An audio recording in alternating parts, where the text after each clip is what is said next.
Hey everyone, this is Nick Bates, and today I am going to show you how to customize the new admin panel in version 13. When you first log into version 13, you'll notice that we've moved the header and the right side panel onto the left-hand side. So you now have the home, equipment view, pending work, order system, and add edit in the upper left-hand corner.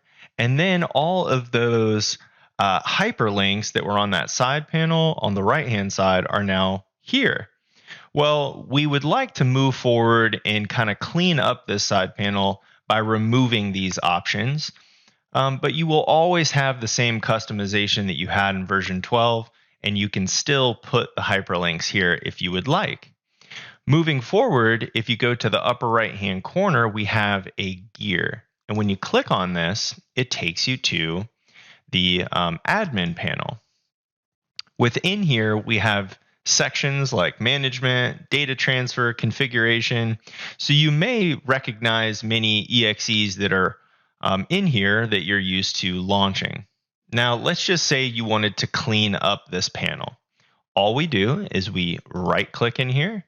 We go to customization, and now let's just kind of expand this here.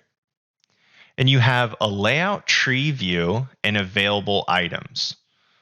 So if we look at each section in here, when I highlight it, it's going to create this kind of green editable layout section. So now when I select, let's say, management or data transfer, those are the windows that I'm selecting to customize. And within this tree, we then have the different hyperlinks for those images. So out of all of the fields in here, if you wanted to move these around and kind of shift some things around, maybe you wanted the export-import module associated with preferences, right? We would just simply take this export-import module and drag it into preferences.